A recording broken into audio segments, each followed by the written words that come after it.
नमस्कार, मैं रवीश कुमार। आप देख रहे हैं देश की बात 6 से 7। दिल्ली में संक्रमित मामलों की संख्या 29,000 पहुंच गई है। दिल्ली के उप मुख्यमंत्री मनीष सिसोदिया ने आज एक प्रेस कॉन्फ्रेंस में बताया कि दिल्ली के मुख्यमंत्री की तबीयत थोड़ी नासाज है। उन्हें गले में कुछ दिक्कतें हैं, खांसी है और शायद कल उनका कोविड-19 टेस्ट किया जाना है, लेकिन अभी वो पूरी तरह से ठीक है, मगर गड़बड़ी है तबीयत में, जिसकी सूचना उन्होंने दी है। दूसरी बात मनीष सिसोदिया ने ये कही है कि वे मंगलवार को होने वाली एक अति महत्वपूर्ण बैठक में, इसे राज्य आपदा समूह की बैठक है, एसडीएमए का स्टेट डिज़ास्टर मैनेजमेंट अथॉरिटी की बैठक है, इसमें वे मुख्यमंत्री की जगह हिस्सा लेंगे और इस बैठक में चर्चा होगी कि क्या दिल्ली में कम्युनिटी स्प्रेड हो चुका है, यानी ये इतना फैल चुका है कि अब किसी को पता नहीं कि ये बीमारी, महामारी किस से किस तक पहुंच रही है। मनीष सिसोदिया का ये बयान सुनिए। क्या कोरोना कम्युनिटी स्टेज पे पहुंच गया है, कम्युनिटी स्प्रेड स्टेज पे पहुंच गया है, इस पे चर्चा होनी थी। इस बात पे चर्चा होनी थी कि अगर कम्युनिटी स्टेज पर पहुंच गया है, कम्युनिटी स्प्रेड पर पहुंच गया है दिल्ली में कोरोना, तो उसकी स्ट्रेटेजी फिर क्या होगी। इसके लिए कल सभी डेटा के साथ और दिल्ली कुछ एक्सपर्ट्स बुलाए गए हैं, एक्सपर्ट्स के साथ चर्चा होनी है। जैसा मैंने पहले बताया था, मुख्यमंत्री जी की तबीयत ठीक नहीं है, उनको थोड़ा फीवर है और उनके गले में कफ है, जो हम इसको भी सीरियसली लेके चल रहे हैं। उनका कल कोरोना का टेस्ट होना है, इसीलिए मुख्यमंत्री जी ने अपने आप को आइसोलेट किया है। अभी वो कल से कोई मीटिंग भी नहीं कर रहे हैं। आप जानते हैं कि दिल्ली के मुख्यमंत्री अरविंद केजरीवाल बाहर नहीं निकल रहे हैं। वो वीडियो के ज़रिए ही प्रेस कॉन्फ्रेंस करते हैं। उनकी अन्य दैनिक गतिविधियों की जानकारी तो नहीं है, मगर ऐसा ही लगता है कि वे कम लोगों से मिलते जुलते हैं। क्या इतनी सतर्कता के बाद भी किसी को कोरोना हो सकता है, ये पता नहीं है। लेकिन सामान्य रूप से भी इस मौसम में खांसी हो सकती है, बुखार हो सकता है, लेकिन ये टेस्ट के बाद ही पता चलेगा कि उन्हें कोरोना कोविड-19 है या नहीं है। दूसरी बात यह है कि महाराष्ट्र है, इसकी संख्या, यहाँ पर संक्रमित मामलों की संख्या 86,000 के करीब पहुँच गई है। यानी महाराष्ट्र ही अपने आप में चीन से आगे चला गया है और भारत जो है वो संक्रमित मरीजों की संख्या के मामले में अब 5वें नंबर पर, दुनिया के 5वें नंबर का देश हो चुका है। तब हम ये समझना चाहते हैं कि एक ऐसे वक्त में जब तालाबंदी अब लगभग खुल ही चुकी है और मंदिर खोले जा रहे हैं, मस्जिद खोले जा रहे हैं, मॉल खोले जा रहे हैं और सीमाएं खुल गई हैं, हर तरह की बंदिशें अब हटा ली गई हैं, तो फिर इस तालाबंदी का हमने क्या फ़ायदा उठाया। आर्थिक नुकसान के अलावा इसकी कीमत पे क्या हमने ऐसी कोई व्यवस्था बनाई, कॉन्टैक्ट ट्रेसिंग को हमने मजबूत किया, या फिर हम शुरू में ही थोड़े कदम चलकर अपना नियंत्रण खो चुके हैं और ये महामारी अब तेज़ गति से फैलती चली जा रही है। याद रहे कि हर्ड इम्यूनिटी, झुंड प्रतिरोधी क्षमता को लेकर तरह तरह की बातें कही जा रही है। डॉक्टर लोग भी इस तरह के अनाप शनाप बातें कर रहे हैं, जिनमें से ज़्यादा वैज्ञानिक बातें नहीं हैं, तथ्यात्मक बातें नहीं हैं। इस बात का हमें ध्यान देने की बहुत ज़रूरी है। विश्व स्वास्थ्य संगठन ने भी चेतावनी दी है कि भारत में स्थिति ख़राब हो सकती है, लेकिन अब ये है कि हमने अभी तक इन 24 मार्च से लेकर अब ये जून आ गया है, 8 जून, तब भी हमने अपनी व्यवस्थाओं को इतना दुरुस्त नहीं किया कि हम जाकर इसे ठीक कर सकें। अब देखिए, न्यूजीलैंड है, ताइवान है, इन जैसे देशों ने कॉन्टैक्ट ट्रेसिंग के ज़रिए मामले को संभाला है, व्यवस्थाएं करके लॉकडाउन करने की भी नौबत नहीं आई और धीरे धीरे जो बंदिशें लगाई गई थी उनमें भी ढिलाई की गई है। न्यूजीलैंड में ग्रेड 4 की बंदिश से घटाकर ग्रेड 1 पर ले आई गई है। वहाँ पर जो तमाम बंदिशें थी उन्हें, यानी अब पहले से कहीं ज़्यादा आज़ादी है और सामान्य स्थिति में वो देश लौट आया है। बात सिर्फ आबादी की नहीं है, जहां हमारी सरकारें फेल हो जाती हैं, आपको आबादी के नाम पे घुमा टहला देती हैं। बात है व्यवस्था की। इससे लड़ने का जो तरीका था, उस तरीके पर हमने कितना काम किया। हमारे साथ परिमल हैं और शरद हैं। परिमल, हम आपसे ही जानना चाहेंगे कि अभी मैं अहमदाबाद मिरर की एक खबर देख रहा था कि रविवार को जो वहाँ गुजरात में राज्य का जो टास्क फोर्स है उसने कहा है कि अहमदाबाद जो है वो कम्युनिटी स्प्रेड यानी एक तरह से उसके चरण में प्रवेश कर चुका है। तो इसे लेकर किस तरह की गाइडलाइन है और ऐसा होने पर सरकार ने क्या नियम बनाए हैं? मार्च के महीने में लव अग्रवाल वगैरह ने ऐसा कुछ कहा था कि 20 से 30% अगर होने लगे इस तरह का जहां पर पता ही नहीं चलेगा किससे आया है तो उसे कम्युनिटी स्प्रेड करते हैं। आपने जितना अध्ययन किया है उसके हिसाब से वस्तु स्थिति क्या है परिमल? देखिए, यहाँ पर सीधे तौर पे ये बात है कि अगर हम कांटेक्ट तक नहीं पहुंच पाते हैं तो वो कम्युनिटी स्प्रेड का हिस्सा माना जाता है। जहां पर लगातार कांटेक्ट ट्रेसिंग पे जोर हो रहा है, टेस्टिंग की बात भी कही जा रही है, उसमें भी गिरावट है। और सीधे तौर पे जब कांटेक्ट ट्रेसिंग नहीं होगा, हमें पता नहीं चल पाएगा, तो फिर वो कम्युनिटी स्प्रेड का हिस्सा है। हालांकि कुछ राज्यों से ये बार बार ये खबरें आई हैं, जैसे पंजाब में एक बार कहा गया कि कम्युनिटी स्प्रेड जैसा मामला है।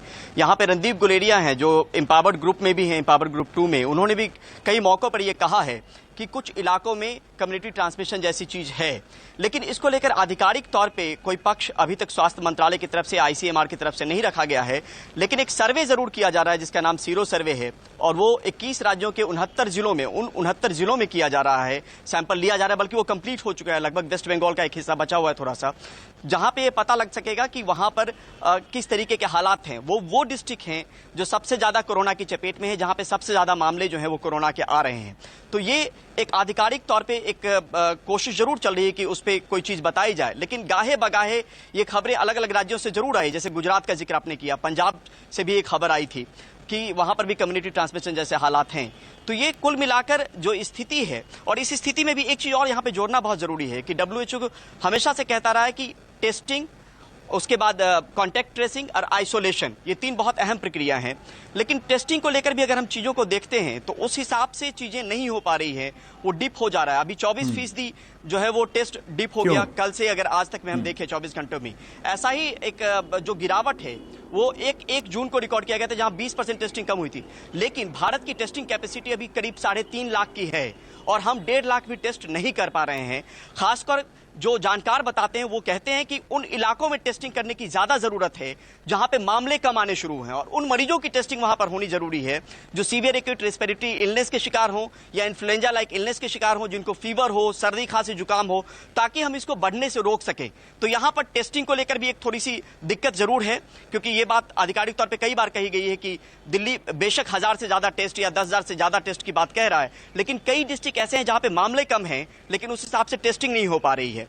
और यही बड़ी बात है कि टेस्टिंग होगा तो कॉन्टैक्ट ट्रेसिंग होगी, कॉन्टैक्ट ट्रेसिंग होगी तो आइसोलेट कर पाएंगे, और उसी के जरिए आप कम्युनिटी ट्रांसमिशन को लेकर जो कवायद चल रही है वो कंटेनमेंट जोन वाले इलाकों में चल रही है, हॉट स्पॉट वाले इलाकों में चल रही है। और इस पर इस हफ्ते में ये चीजें बहुत स्पष्ट होने वाली, क्योंकि सीरो सर्वे का रिपोर्ट जो है इस हफ्ते में आ जाएगा। तो आधिकारिक बयान के तौर पर अगर इंतजार है हमें तो हो जाएगा। गाहे बगाए अधिकारियों ने कई बार ये मौकों पर कहा है कि कई जगहों पर कम्युनिटी ट्रांसमिशन हुआ है जहां पे आप कॉन्टैक्ट ट्रेस नहीं कर पा रहे हैं।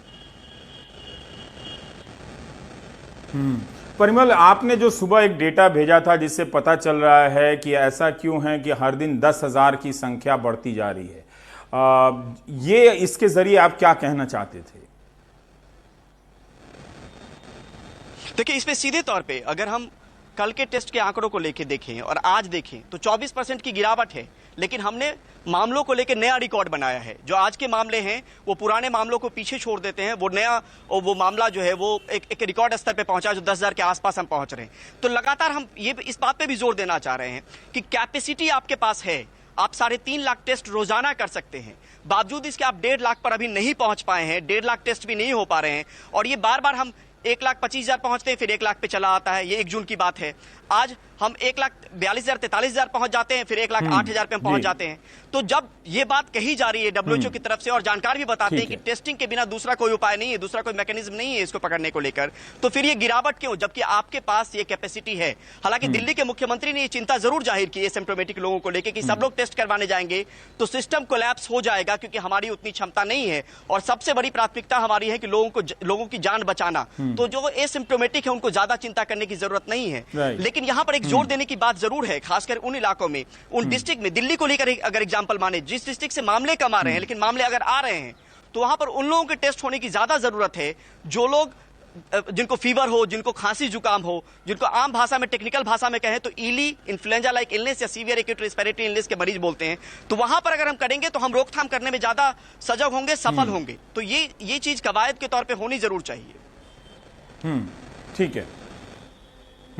हमारे साथ शरद हैं। शरद, अभी मैं आपके पास आ रहा था तो किसी दर्शक ने हमें लिखा है कि वो 20 वर्षों से दिल्ली में रह रहे हैं, लेकिन उनके पास दिल्ली के सारे कागजात हैं, मगर उनकी माँ जो जमशेदपुर की हैं, दिल्ली में उनके साथ रहती हैं, अगर वो बीमार हो जाएं तो क्या उन्हें अस्पताल में भर्ती नहीं कराया जाएगा? मैं ये जानना चाहता हूं कि दिल्ली सरकार का ये जो फैसला है, जिसे लेकर इतनी आलोचना हो रही है, इसके बारे में आपने मंत्रियों से बात की है तो क्या सूचना मिली है?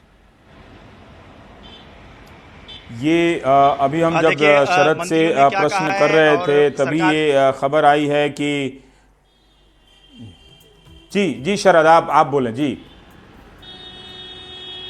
हाँ, मंत्रियों ने क्या कहा है, सरकार ने क्या कहा है, वो बात थोड़ी पुरानी हो गई है। मैं अभी की खबर दे दूं, जैसे आप बता रहे हैं कि दिल्ली के उपराज्यपाल अनिल बैजल ने दिल्ली सरकार का वो फैसला पलट दिया है जिसमें ये कहा गया था कि दिल्ली के अंदर जो दिल्ली सरकार के अस्पताल हैं, जो प्राइवेट अस्पताल हैं, उसमें अब केवल दिल्ली के निवासियों का ही इलाज होगा। दिल्ली में जो रह रहे हैं, जो रेजिडेंट ऑफ दिल्ली हैं, उनका ही इलाज होगा। ये जो आदेश दिया गया है, इसमें उन्होंने उपराज्यपाल की हैसियत से आदेश नहीं दिया है, क्योंकि उपराज्यपाल की हैसियत से वो आदेश नहीं दे सकते हैं, क्योंकि हेल्थ जो है उनका अधिकार क्षेत्र नहीं है। यहाँ पर उन्होंने दिल्ली डिजास्टर मैनेजमेंट अथॉरिटी, आपदा के समय जो सबसे बड़ी डिसीजन मेकिंग बॉडी होती है, उसके चेयरपर्सन के तौर पर उन्होंने आदेश दिया है। और उन्होंने 2018 के दिल्ली हाई कोर्ट के उस फैसले का हवाला दिया है जिसमें केजरीवाल सरकार ने जीटीबी अस्पताल में दिल्ली वालों के लिए रिजर्वेशन कर दिया था और बाहर वाले जो लोग थे, जो दिल्ली के निवासी नहीं थे, उनके लिए केवल ओपीडी सुविधा रखी गई थी, जबकि टेस्टिंग, इलाज, दवाएं सब दिल्ली वालों के लिए ही मुफ्त कर दी गई थी। लेकिन दिल्ली हाई कोर्ट ने इस फैसले को पलट दिया था।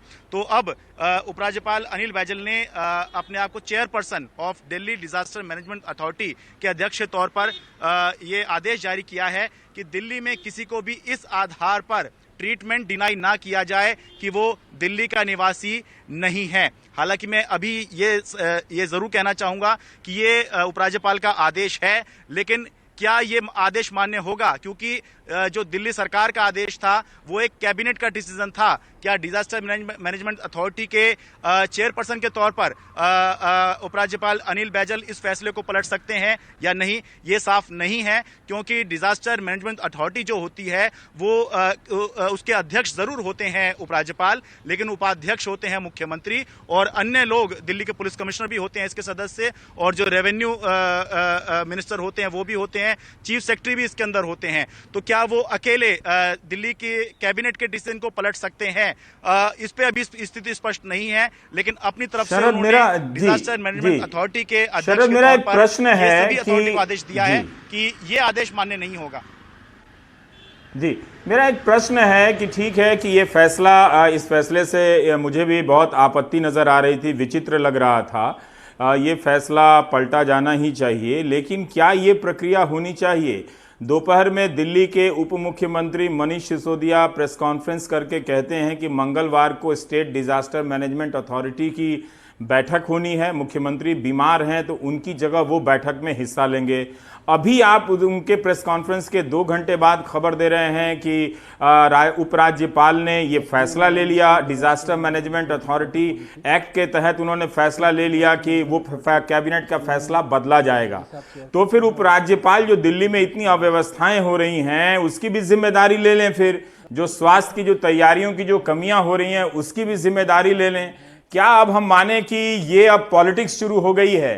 देखिए, पॉलिटिक्स वो लोग करते रहे हैं, वो करें, लेकिन आम जनता जो मर रही है सड़कों पर, इस अस्पताल से उस अस्पताल तक ले जाने में, इस राजनीति से तो उसको तो कोई फायदा नहीं हो रहा है। हो सकता है केजरीवाल जी को फायदा होता हो, या हो सकता है अनिल बैजल जी को फायदा होता हो, लेकिन ये क्या प्रक्रिया है कि जब मंगलवार को बैठक होनी थी तो उस बैठक के मुखिया के तौर पर इन्होंने खुद से फैसला ले लिया। क्या आप श्योर हैं कि इस बैठक में बाकी जो कमेटी के सदस्य हैं उनकी रजामंदी कुछ नहीं है इसमें?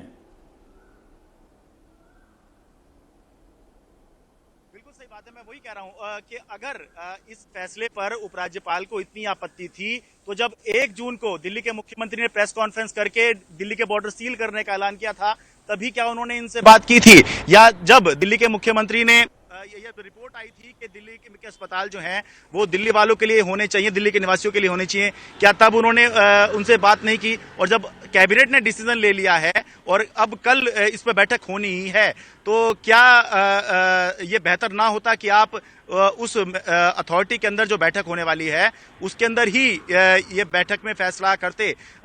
हमें याद आ रहा है कि जब 2015 जब अरविंद केजरीवाल दूसरी बार मुख्यमंत्री बनकर आए थे तो इस तरह के फैसले जारी करना और उनको उपराज्यपाल की तरफ से खारिज करना ये हमने बहुत देखा है, लेकिन हाल फिलहाल के समय में हमने ऐसा कुछ नहीं देखा। हमने ये देखा है कि सरकार कुछ फैसला करती है, उपराज्यपाल आपत्ति नहीं करते, और उपराज्यपाल कुछ फैसला करते हैं तो चुनी हुई सरकार कोई आपत्ति नहीं करती है। लेकिन ये एक बार फिर से यही जो पुरानी कहानी है हम फिर से दोहराते हुए देख रहे हैं। तो इसलिए मैं कह रहा हूं कि उपराज्यपाल ने आदेश जरूर दिया है और अपनी तरफ से वो पलटा हुआ जरूर इसको मान रहे हैं। आदेश दे दिया गया है सभी अथॉरिटीज को, सभी मंत्रालयों को, सभी डिपार्टमेंट्स को कि किसी को भी इस आधार पर एडमिशन डिनाई ना किया जाए, ट्रीटमेंट डिनाई ना किया जाए कि वो दिल्ली का निवासी नहीं है। लेकिन क्या एक आपदा के समय में जो अथॉरिटी बनती है, state disaster management authority, Delhi disaster management authority, क्या उसके मुखिया अपने खुद से ही फैसला कर सकते हैं?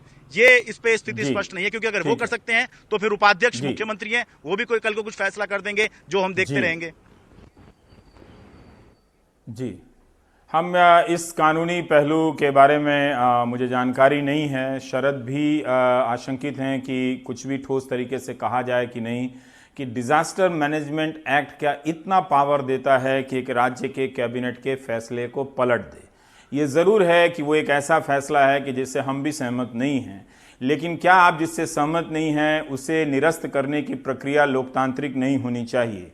वो प्रक्रिया कम से कम विश्वसनीय नहीं होनी चाहिए, लगे कि हाँ लोकतांत्रिक संस्थाओं की मर्यादा का पालन किया जा रहा है। अब क्या दिल्ली की जनता इस तरह के फुटबॉल मैच में व्यस्त कर दी जाएगी तबलीग जमात के समय की तरह और पाकिस्तान चीन की सीमा विवाद के समय की तरह? लेकिन इससे जनता का क्या भला हो रहा है? अनुराग द्वारी के पास एक कहानी है, उसे ध्यान से सुनिए और प्लीज़ इस वक्त अपने बारे में सोचिए। जैसा वीरेंद्र सिंह जी के साथ हुआ है वैसा किसी के साथ ना हो, लेकिन अफसोस कि इस तरह की हम कई घटनाएं सुन चुके हैं। अनुराग, हमारे दर्शकों को बताइए क्या मामला है ये। ये 5 दिन वीरेंद्र जो मूलतः भोपाल के रहने वाले हैं, दिल्ली के मयूर विहार इलाके में रहते हैं, और इनके परिवार का कहना है कि दिल्ली में इनको 8 दिनों पहले बुखार आया। आसपास की दुकानों से उन्होंने कुछ दवाइयां ली, लेकिन हालात नहीं सुधरे। 5 दिन तक दिल्ली के अलग अलग अस्पतालों में वो दौड़ते रहे, बावजूद इसके वहां ना उनका कोरोना टेस्ट हुआ, ना समुचित इलाज मिला। उनके भाई यहाँ पर रहते हैं, जेपी अस्पताल है सरकारी, उसमें लैब टेक्नीशियन है। उन्होंने कहा कि आप यहाँ आ जाइए। उनका छोटा बेटा वो यहीं पर था, तो पिता यहाँ पर आ गए भोपाल एक्सप्रेस से, और उसी दिन उन्होंने सबसे पहले तो उनकी जांच कराई और उसके बाद उनको हमीदिया सरकारी अस्पताल भेज दिया गया। वहां जब वो गए तो उनका ऑक्सीजन का लेवल 35 हो गया, जो 90 के ऊपर होना था। तो उसके बाद फौरन बाद उनको सबसे पहले ऑक्सीजन दिया गया, हालात नहीं सुधरे, उनको वेंटिलेटर पर रखा गया और बाद में उनको आईसीयू में भेजा गया। लेकिन रविवार सुबह उनकी मौत हो गई। अब सोचिए उस परिवार की कहानी कि बेटा उनका मुखाग्नि देने गया और उसके बाद सीधे उसको चिरायू अस्पताल में क्वारंटीन कर दिया गया। ये खबर जब उनकी मां ने दिल्ली में सुनी तो उनको दौड़ा पड़ा। पहले उनको बताया गया कि लाल बहादुर शास्त्री अस्पताल दिल्ली में ले जाया गया, वहां उनका इलाज नहीं हुआ।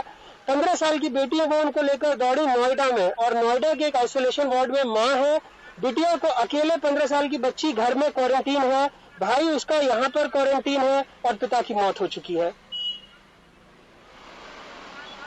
जी, और हम इनके भाई का भी बयान सुनते हैं जो उन्होंने भेजा था आपको। क्या कहते हैं? नो सर, मेरी तो बात नहीं हो पा रही। हाँ, आइसोलेशन में है मेरी मॉम और कोई कांटेक्ट नहीं हो पा रहा मेरी मॉम से। बस उसी की टेंशन है, मेरी मॉम की क्या हालत है, क्या तबीयत है। बस एक वही है,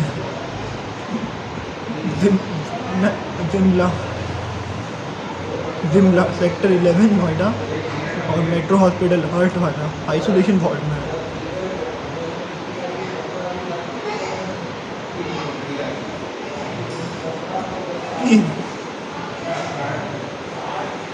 सर मैंने एक को खो दिया, दूसरा नहीं खोल सकता।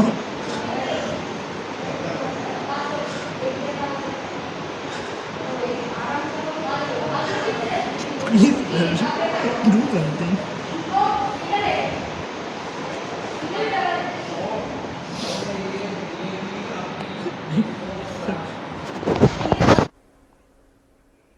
तो एक माफ़ कीजिएगा, ये इनके बेटे हैं जो बता रहे थे कि उनके पिता के साथ क्या क्या हुआ है। इस तरह के रोज़ 2-3 केस आ रहे हैं जिनमें ये शिकायतें हैं कि अस्पताल वाले टेस्ट नहीं कर रहे हैं, टेस्ट के लिए यहाँ से वहाँ भटक रहे हैं। तो चीज़ें जो हैं वो तकरार वाली बातों की तरफ जा रही हैं जिसमें आपको ऊर्जा मिलती है, किक मिलता है, लेकिन व्यवस्था ठीक नहीं होती। 70-72 दिन हो गए, एक मामूली सा अब हम दिल्ली के बीच में अस्पतालों की सुविधा को इतनी बेहतर नहीं कर पाए कि लोगों को कम से कम तकलीफ हो। जो सरकारी अस्पतालों के भीतर जा रहे हैं वो तरह तरह की शिकायतें कर रहे हैं। अब उसका भी कारण पूछिए, जब आप नहीं पूछे, इतना मजा आ रहा था व्हाट्सएप की मीम में, तो उसी को देखिए, उसी को खाइए, उसी को पीजिए। वरना पूछिए कि जिस दिल्ली शहर में केंद्र सरकार अपने अस्पतालों में 6,000 करोड़ से ज्यादा खर्च करती है, दिल्ली सरकार का जो स्वास्थ्य बजट है वो 7,000 करोड़ से ज्यादा है, उस जगह पर जहां सिर्फ मामलों की संख्या अभी 29,000 तक पहुंची है, अस्पतालों की व्यवस्था इतनी क्यों खराब है, क्यों इतने लीकेजेस हो रहे हैं? और अब ये राजनीति हो रही है, तो अब सारा मामला इस बड़ी हेडलाइन में चला जाएगा। एक तो ये फैसला विचित्र था कि आप दिल्ली के अस्पतालों को दिल्ली के लिए रिजर्व करें, दूसरा इसको निरस्त करने का तरीका और विचित्र था। तो इसमें संपूर्ण संभावना है कि अब इस बहस में आप चले जाएंगे और जो आम मरीज है वो अपना वीडियो बनाकर वायरल करता रहेगा। आप करते रहिए वायरल, वायरल करने से, ट्वीट करने से कुछ नहीं होता है। आप ट्विटर पर जाके देखें, 20 मुद्दों के ट्रेंड कराए गए हैं, 70,000 ट्वीट, 80,000 ट्वीट। सिर्फ एक ही चीज में होता है, किसी को आईटी सेल से धमकाना हो, बदनाम करना हो, उस पर किसी तरह के झूठे मामले बना देने हो, इसके अलावा किसी चीज का असर नहीं होता है। अगर आप इतनी सी बातों को नहीं समझने की जिद कर चुके हैं तो फिर आप उन लोगों से बात कीजिए जो ट्विटर पे ही जाकर लिख रहे हैं कि वो अपनी मां को लेकर इस अस्पताल से उस अस्पताल तक घूमते रहे। प्राइवेट अस्पताल का ऐप में दिखाता था खाली है, प्राइवेट अस्पताल वाले कहते थे कि भरा हुआ है। तो ये पता चल रहा है कि केंद्र और राज्य के बीच में जो संवाद होनी चाहिए थी वो सिर्फ ऊपर ऊपर थी, थाली बजाने के मामले में कि हम देश में एक हैं। क्योंकि अगर थाली बजाने के मामले का विरोध कर देंगे तो 10 लोग पीछे पड़ जाएंगे कि आप इस धर्म का विरोध कर रहे हैं, उस धर्म का विरोध कर रहे हैं। तो वो एक एकता का माहौल बनाया गया, लेकिन असली एकता, टीम वर्क हमें इन मामलों में चाहिए थी कि आप दिल्ली के जो केंद्र के जो सरकार के अस्पताल जैसे आरएमएल है, एम्स है, सफदरजंग है, एम्स झज्जर है, इनकी क्या भूमिका है दिल्ली में, ये क्यों नहीं लीड कर रहे हैं? फिर दिल्ली के जो अपने अस्पताल हैं उनको लेकर जो सवाल हैं, इस पर अब बात नहीं हो रही है।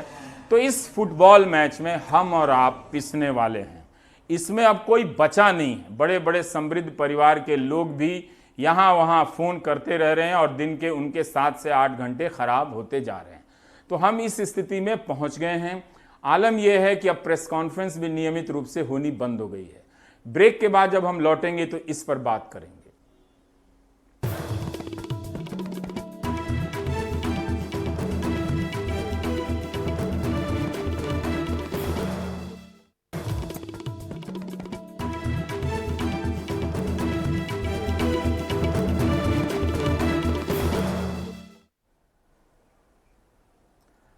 आप देख रहे हैं देश की बात 6 से 7। एक सवाल शुरुआत में उठा था कि कोविड-19 का मामला है तो अब नियमित प्रेस कॉन्फ्रेंस किए जाएंगे और हर तरह की जानकारी दी जाएगी। लेकिन उस प्रेस कॉन्फ्रेंस में धीरे धीरे सवालों की संख्या कम होने लगी, बाद में वो पर्ची आने लगी जिसे अंग्रेज़ी में प्रेस रिलीज़ कहते हैं, और धीरे धीरे प्रेस कॉन्फ्रेंस करने का सिलसिला केंद्रीय स्वास्थ्य मंत्रालय का धीरे धीरे बंद होता चला गया। राज्यों में भी ये बुरी स्थिति है। तो क्या अब इस लड़ाई को लेकर सूचना का महत्व खत्म हो गया है और अब सारा ऑफ रिकॉर्ड मामला खेल किया जा रहा है, जहां पर खबरों को प्लांट किया जा सके, प्रोपेगेंडा को मजबूत किया जा सके? आखिर प्रेस कॉन्फ्रेंस क्यों नहीं हो रहे हैं, इन सब पर परिमल की ये रिपोर्ट देखिए। कोरोना के बढ़ते मामलों के बीच स्वास्थ्य मंत्रालय का सिमटता प्रेस कॉन्फ्रेंस। दरअसल स्वास्थ्य मंत्रालय की तरफ से प्रेस कॉन्फ्रेंस की शुरुआत नेशनल मीडिया सेंटर में 12 मार्च को हुई और उस वक्त अगर पूरे मार्च में अगर हम मामले की बात कहें तो 1397 कुल मामले मार्च के आखिर तक आए थे। 35 लोगों की मौत हुई थी और प्रेस कॉन्फ्रेंस जो 12 मार्च से शुरू हुई वो 17 दिन मार्च में होती है। कई बार वो लगातार ही होती रही। मार्च में कमोबेश लगातार प्रेस कॉन्फ्रेंस का दौर जो है वो सिलसिला चलता रहा। अलग अलग जगह के रिप्रेजेंटेटिव आते रहे, जिसमें स्वास्थ्य मंत्रालय, गृह मंत्रालय, ICMR और भी विदेश मंत्रालय के भी प्रतिनिधि उसमें आते रहे। उसके बाद अप्रैल के आखिर तक ये मामला 33,610 हो जाता है और मरने वालों की तादाद 1,075 पहुँच जाती है और प्रेस कॉन्फ्रेंस 26 दिन किया जाता है स्वास्थ्य मंत्रालय की तरफ से। अब आगे बढ़ते जाइए। अब मई में देखिए, मई के आखिर तक ये मामला 1,82,143 पहुंच जाता है। मरने वालों का आंकड़ा जो है वो 5,000 के ऊपर 5,164 पहुंच जाता है। लेकिन जो प्रेस कॉन्फ्रेंस स्वास्थ्य मंत्रालय की तरफ से किया जाता है वो सिमट कर 8 दिनों में पहुंच जाता है। 8 दिन ही प्रेस कॉन्फ्रेंस किया जाता है मई में। जून में अब तक अगर बात करें 7 जून तक की, तो उसमें जो प्रेस कॉन्फ्रेंस किया गया महज एक बार किया गया और रफ्तार अगर यही रही तो महीने में 4 हफ्ते होते हैं और हफ्ते में अगर एक बार किया गया तो 8 दिन मई में होने वाला प्रेस कॉन्फ्रेंस जून में महज 4 दिनों तक सिमट जाएगा। अब यहाँ पर सबसे बड़ा सवाल हम जैसे पत्रकारों के लिए है कि उनके मन में जब रिकॉर्ड नए नए गढ़े जा रहे होंगे आंकड़ों के तौर पे, मरने वालों की तादाद बढ़ रही होगी, सवाल बहुत ज़्यादा लाजमी है कि सवाल बहुत मन में उठे और सवाल का जवाब इसी प्रेस कॉन्फ्रेंस के जरिए मिलता है। आमतौर पे आपसे कोई उस तरीके से बात मीडिया पे करेगा नहीं, कैमरे पे बात नहीं करेगा और आपके पास ये संभावना होती है प्रेस कॉन्फ्रेंस में कि आप अपने सवालों को पूछ सकते हैं और उनका जवाब उस वक्त आपको मिल सकता है। लेकिन जिस हिसाब से रिकॉर्ड मामले बढ़ रहे हैं, मरने वालों की तादाद बढ़ रही है और उस हिसाब से जिज्ञासाएं भी हम जैसे पत्रकारों की बढ़ेगी और लोगों की भी जिज्ञासा बढ़ेगी और जब लोगों की जिज्ञासाएं बढ़ेंगी तो बतौर पत्रकार हमारी जिम्मेदारी बनती है कि हम उसको शांत करें और हमारे पास जब जवाब आएगा तभी उन सवालों के जवाब हम तलाश पाएंगे, दे पाएंगे। लेकिन जब मीडिया ब्रीफिंग ही सिमट जाएगा, मीडिया ब्रीफिंग ही आपको लगातार जो है होने वाला प्रेस कॉन्फ्रेंस वो अगर सिमट जाता है, वो नहीं किया जाता है, तो फिर आपके सवालों के जवाब नहीं मिलेंगे। और एक बार फिर आपको दोहराना चाहते हैं कि आप भी समझिए कि 12 मार्च से जो प्रेस कॉन्फ्रेंस होता है वो मार्च में 17 दिन होता है, अप्रैल में वो 26 दिन किया जाता है, अच्छी बात रही। मई में वो महज 8 दिन होता है और जून के एक हफ्ते को अगर देखें, पिछले हफ्ते को 7 दिनों में, तो 1 दिन किया जाता है। यानी जिस हिसाब से मीडिया ब्रीफिंग जो नेशनल मीडिया सेंटर में आमतौर पर की जाती है, अगर वो लगातार इस तरीके से अगर घटेगा तो फिर सवालों के जवाब नहीं मिल पाएंगे। आपके पास सामने प्रेस रिलीज आ जाएगा, उसमें सिर्फ एक ही पक्ष आएगा, जो मंत्रालय की तरफ से जो पक्ष आता है वो आपको रिपोर्ट करने के लिए दिया जाएगा। आपके मन में जो सवाल होंगे उसके जवाब आप नहीं तलाश सकते हैं। तो धीरे धीरे इसको लेकर भी चीज़ें स्पष्ट नहीं की जा रही है कि आखिर जब मामले लगातार बढ़ रहे हैं और मन में शंकाएं बहुत ज़्यादा हो रही होंगी तो फिर ये प्रेस कॉन्फ्रेंस की में गिरावट क्यों, प्रेस कॉन्फ्रेंस में कमी क्यों? जब प्रेस कॉन्फ्रेंस नहीं किया जाता है तो भी दलील नहीं दी जाती कि आखिर किन वजहों से ये प्रेस कॉन्फ्रेंस नहीं किया जा रहा है और अगर उसकी वजह अगर साफ होती तो फिर आसानी रहती उसमें उसको लेकर हम भी आपको बताते कि किस वजह से प्रेस कॉन्फ्रेंस नहीं की गई है। लेकिन लगातार जिस हिसाब से मामले बढ़ रहे हैं उस हिसाब से प्रेस कॉन्फ्रेंस में लगातार गिरावट आ रही है। और आपके पास आप अगर देखेंगे तो पहले एक वक्त तक ICMR हमेशा अमूमन हर प्रेस कॉन्फ्रेंस में उनकी मौजूदगी रिप्रेजेंटेटिव के तौर पर होती थी और आमतौर पर रमन और गंगाखेड़कर आते थे, लेकिन वो भी धीरे धीरे सिमटता सा चला गया। कई टेक्निकल जवाब होते हैं जिसमें जो ज्वाइंट सेक्रेटरी हैं स्वास्थ्य मंत्रालय को सीधे तौर पे पहले कहते थे कि ये जवाब ICMR की तरफ से आएगा क्योंकि वो टेक्निकल क्वेश्चन है। लेकिन अगर टेक्निकल क्वेश्चन का जवाब देने वाला कोई नुमाइंदा मौजूद नहीं होता है तो फिर आप सोचिए कि आपके सवाल का जवाब ही नहीं मिल पाएगा। तो ये पिछला जो प्रेस कॉन्फ्रेंस हुआ है पिछले हफ्ते में, उसमें हालांकि ICMR की तरफ से एक रिप्रेजेंटेटिव आई हुई थी और उन्होंने सवालों के जवाब भी दिए। लेकिन यहाँ पर सीधे तौर पर प्रेस कॉन्फ्रेंस करने के पीछे मकसद ये था कि लोगों को ये बताया जाए पत्रकारों के माध्यम से कि आखिर हमारी रणनीति क्या है, हम क्या कर रहे हैं और लोगों को कम से कम थोड़ा सा कूल किया जाए, क्योंकि बढ़ते मामलों के बीच लोगों की चिंताएं भी बढ़ रही थी और सरकार की भी अपनी चुनौती थी। लेकिन यहाँ पर आपके पास एक जरिया होता था जिस जरिए के जरिए आप सवालों का जवाब तलाश सकते थे, लेकिन आप उस पर धीरे धीरे विराम लगाया जा रहा है और यही रफ्तार रही। 17 दिन, उसके बाद 26 दिन, 8 दिन, और इस महीने को अगर देखें, अगर यही इसी तरीके से अगर प्रेस कॉन्फ्रेंस होता है तो महज 4 दिन प्रेस कॉन्फ्रेंस स्वास्थ्य मंत्रालय की तरफ से किया जाएगा, और उसमें 4 दिन में आपके कितने सवालों के जवाब मिल पाएंगे, कितने सवाल होंगे वो पता नहीं है। लेकिन यहाँ पर प्रेस रिलीज के जरिए ज़रूर कोशिश की जाती है स्वास्थ्य मंत्रालय की तरफ से कि अपना पक्ष रखा जाए, लेकिन एक दूसरा पक्ष जो हम जैसे पत्रकारों का पक्ष है, सवाल के जरिए अपनी चीज़ों को जानने का जो पक्ष है, जो जनता के प्रति जो हमारी जवाबदेही है, उसको लेकर दिक्कत ज़रूर आ रही है। क्योंकि जब प्रेस कॉन्फ्रेंस नहीं होती तो कोई आपसे बात नहीं करना चाहेगा, कोई आपसे खुलकर कैमरे पे बात नहीं करता है, और यही एक ज़रिया होता है जहाँ पे अपने सवालों के जवाब आप तलाश सकते हैं। लेकिन वो ज़रिया भी धीरे धीरे दम तोड़ता जा रहा है, मरता जा रहा है। परिमल की ये रिपोर्ट बहुत अच्छी लगी, और आप देखें कि अगर ये प्रेस कॉन्फ्रेंस हो रही होती तो आज पूछा जा सकता था कि दिल्ली में कम्युनिटी स्प्रेड या ट्रांसमिशन की स्थिति है या नहीं, अहमदाबाद में है या नहीं, टेस्ट में क्यों 3 लाख की क्षमता है, हम 1.5 लाख कर पा रहे हैं, क्यों हर दिन 10-10 हज़ार से के औसत से संख्या। तो बहुत सारे सवाल थे जो नहीं पूछे जा रहे थे। अब गुरुग्राम में middle class super power house, बड़ी बड़ी बिल्डिंगें, वहाँ पर देखिए अनलॉक 1 के बाद से 1300 से अधिक मामले आ गए, 243 केस अभी आने की सूचना हमारे सहयोगी ने दी है। तो इस तरह से अगर केस बढ़ते चले जाएंगे, अगर हम इससे प्रभावित नहीं हैं तो फिर हमने ये तालाबंदी क्यों की, इतने लोगों की नौकरियों और ज़िंदगी को दांव पर क्यों लगाया। गाज़ियाबाद में एटलस साइकिल के बाद एक ऑटो गियर्स कंपनी बंद हो गई है, 186 मजदूर सड़क पर आ गए हैं।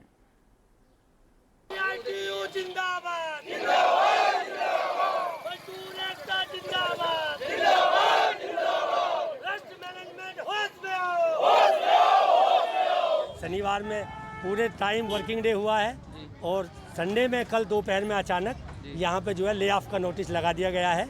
हमारे जो है 200 साथी परमानेंट है, स्थायी रूप से काम करते हैं, और लगभग 100 आदमी हमारे कैजुअल और ठेकेदारी में काम करते हैं। लॉकडाउन के चलते पिछले 2-2.5-3 महीने से लोग मजदूर भूखा मर रहा है, और अचानक ऐसे में फैक्ट्री चलती हुई फैक्ट्री को फिर दोबारा ले ऑफ लगा दिया गया है। तो मजदूर कहाँ जाएगा, क्या करेगा ऐसा? शायद जीवन में कभी कहीं हमने सोचा नहीं था कि इतना बड़ा आघात इस सरकार में ये उद्योगपति ऐसे माहौल को पैदा करेंगे और कितने बेरोजगारी एक साथ फैला देंगे। मजदूर के लिए कहीं कुछ इस सरकार में होता नजर ही नहीं आ रहा है। ये हालात पैदा हो गए हैं। ऐसे में भुखमरी और ज़्यादा उद्योगपति और सरकारों का जो गठजोड़ है, ये गठजोड़ करके पूरे क्षेत्र में, पूरे देश में और भुखमरी को जो बढ़ावा दे रहे हैं।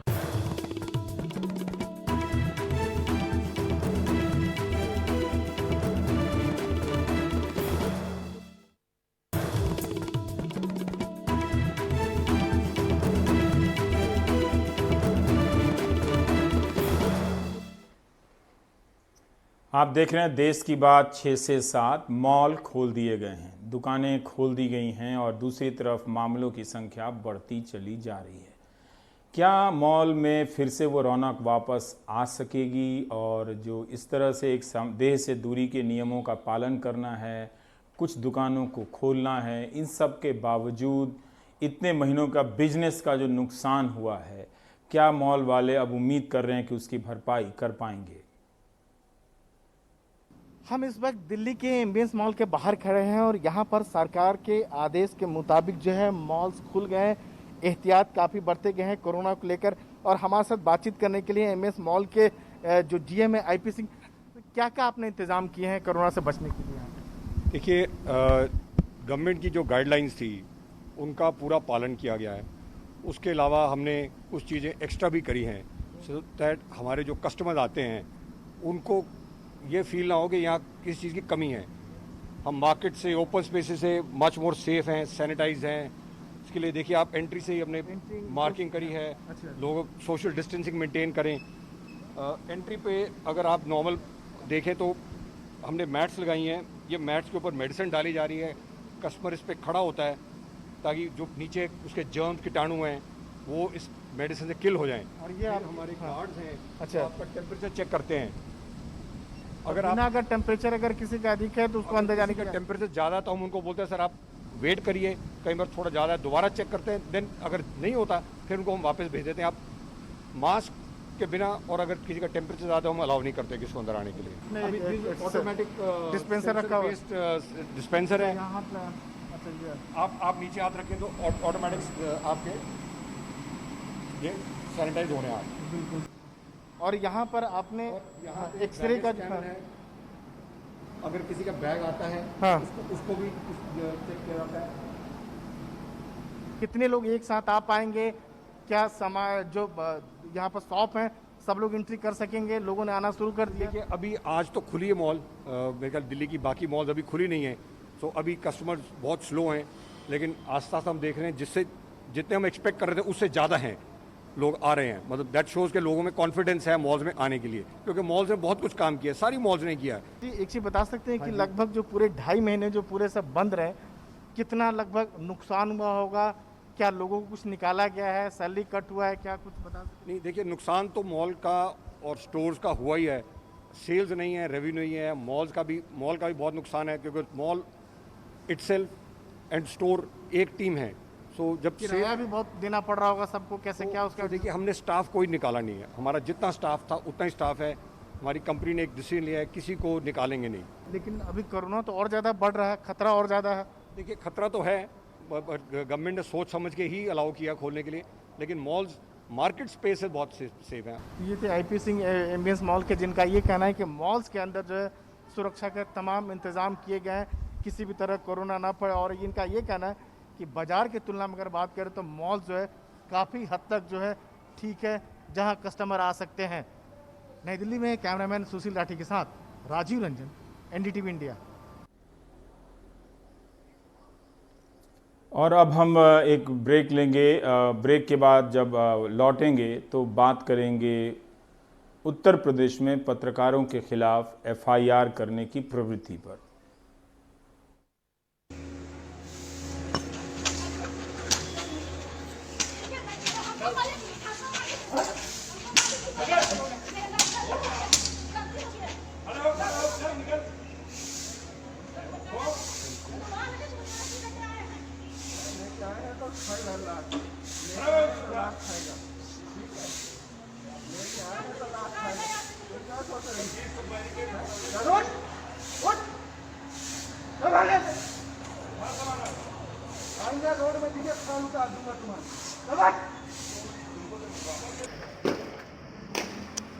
किससे मारा किससे मारा बेचारा।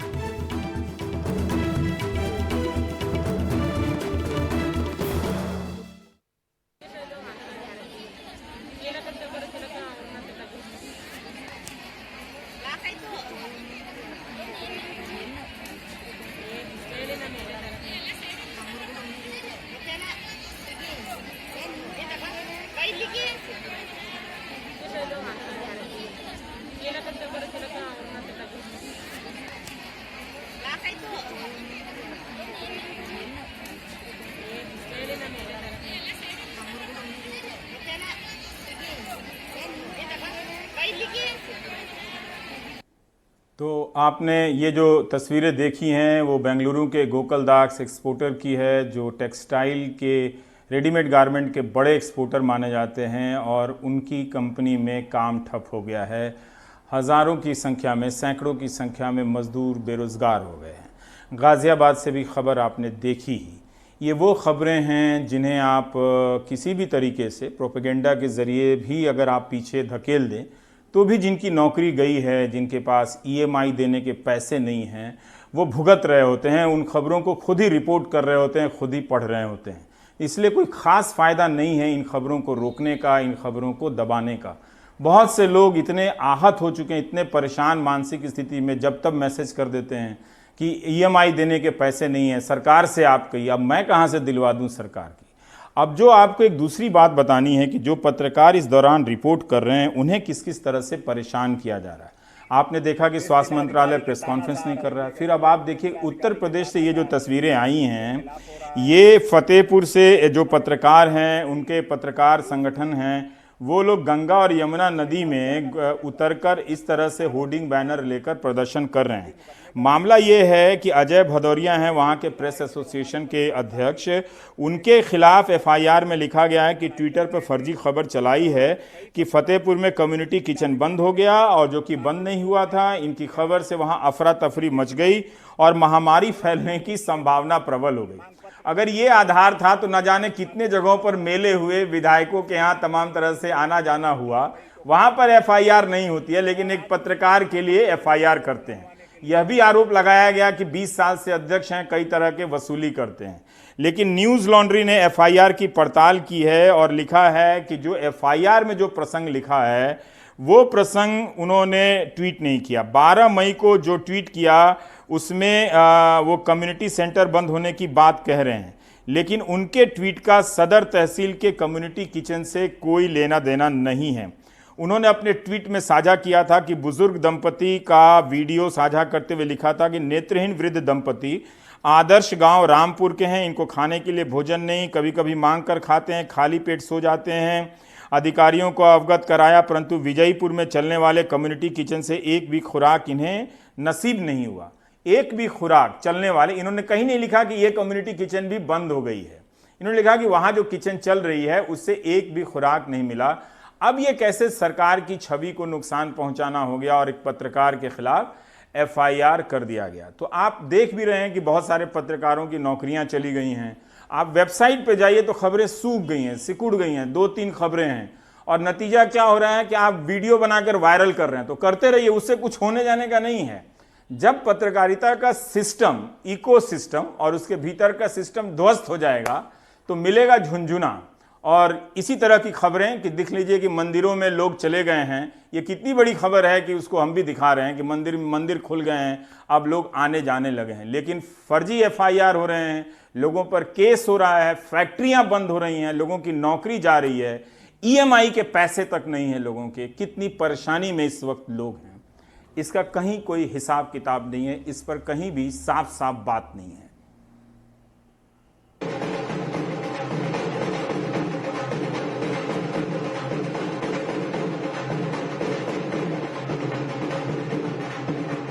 सोशल डिस्टेंस का पालन किया जा रहा है, पूर्णतः पालन किया जाएगा, क्योंकि स्वाभाविक है जब हम सुरक्षित रहेंगे तभी कोई काम हो पाएगा। हर थोड़ी दूर पे इस तरह के चौखाने बनाए गए हैं।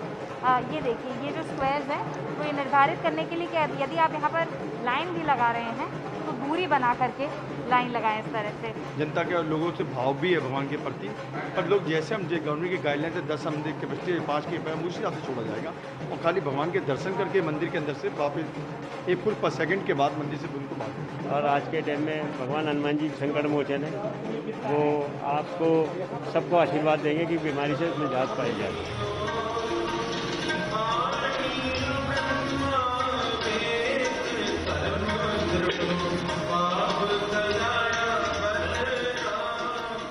बहुत ज़्यादा खुश हुई अज गुरु साहब के दर्शन हो रहे हैं कि सानू कृपा वाहिगुरू ने की कि अज जोड़ा हरमंदर साहब के दर्शन संगतां वास्ते खोल दिए गए हैं। वाहिगुरू अगे भी कृपा करेगा। वैसे असीं सारा सहयोग दे रहे हैं कोविड-19 नूं, कृपा करो वाहिगुरू। इत्थे दुख दूर ही होंदे ने, कदे लगदे नहीं। हमें सैनिटाइज हर 2 मिनट में करते हैं और मास्क जरूरी है। पूरी सोशल डिस्टेंसिंग का पालन हो रहा है, फालतू इधर उधर किसी को खड़े नहीं होने दे रहे और ग्रुप बना के भी नहीं रहने दे रहे हैं। तो हमें बहुत अच्छा लगा। इससे संगत यहाँ आएगी तो निडर होके आएगी, उनको किसी भी चीज़ का कोई डर नहीं रहेगा। कोरोना जैसी यहाँ पे ऐसी कोई चीज़ लगी नहीं रही है कि जैसे यहाँ पे कहीं कोरोना है।